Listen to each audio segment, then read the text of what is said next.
Welcome back to the Con Artist. We're here with Lauren Halstead, one of the co-hosts of 42 Geek Street, and also cosplay expert. How you doing?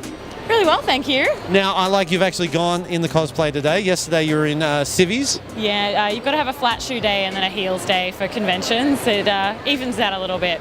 Now, I want to call on your expertise because you're, out of all the cosplayers that I've seen at the cons, you're one of the, you set a very high benchmark with the detail and the intricacy. Why did you get into cosplay? Well, once upon a time, I had a lot of time and no money, so I used to make a lot of my costumes myself. Basically, my best friend and I went to our first convention.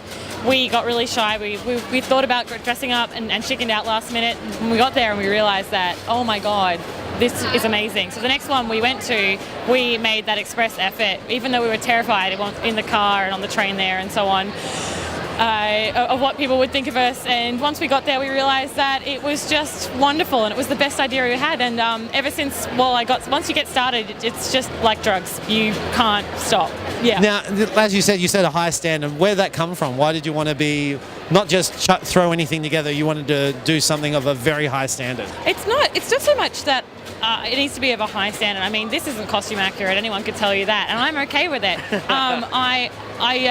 When it comes to characters I truly love, I want to do them justice for myself, so I'm proud of how it comes out. And to be honest, a lot of the time I have a lot of help from a wonderful woman named Alexandra Gill-Chambers from Clockwork Butterfly, and I will sit and sew with her for days because she will help me with some beautiful costumes, because they're sometimes out of my skill set, out of my range, and it's always worth it. At the end of the day, I feel comfortable in what I'm wearing, and I feel as though I'm doing this character that I love, that has meant so much to me, justice. Yeah.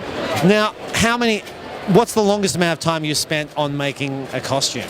Oh, when I was younger, I used to spend a lot of time. Probably my first cosplay, going back to the days of trial and error. The first thing I ever wore to a con was a Mary Poppins outfit, and it was a Jolly Holiday dress. And oh my God!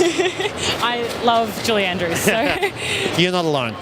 Anyway, so I basically had my headphones on for about 3 weeks as I butchered a wedding dress, and then found a corset, and then tried to remake it, and then tried to do this and did it wrong and got it right, and so on, and turned out with something that I was really happy with, and still wear to this day. I love it very much. Yeah. Now, you're big into the cosplay scene. How is it as a community? Is it very inclusive? Is there little factions and stuff like that? Like every scene, it ebbs and flows. To be perfectly honest, I have learned a lot about cosplay and a lot about how I treat other cosplayers over the last 3 years, and I think I've become a better person for it, which I think is awesome. And it's just realising that, do you know what? No one here, there's no standard that you have to adhere to, that you have to meet. If you are happy in what you're wearing and you just want to be that character and you made it yourself, and it took you 20 hours, or hell, you hot glued it 5 hours before you came to the convention, if you're having a good time, then who cares? It is all good. Now, has there been any standouts? With this particular con, any costumes that you've noticed, any trends, the new things that people are dressing up as? I'm a bit of a sucker for a classic, and there was a beautiful woman the other day her name was Nadia, and she was dressed as Elizabeth Taylor's Cleopatra, and she was stunning. The outfit was such a wonderful throwback to the classic films, and I really liked something that I had to ask her, are you who I think you are? And she went, yeah, and I went, oh my God, awesome. You've made me have to think about this, and you've made me have to go delve deep into my vault of pop culture knowledge to impress me, and I was so impressed, and I loved it so much. Well, one thing I've noticed, there's been a lot less onesie wearers than previous years, but maybe you can help me out, because you've gone a bit of the Sailor Moon, I'm thinking, type thing. I know nothing about the anime, manga type stuff. For someone on the outside, what the hell is the whole manga world thing? Do you have any understanding of it?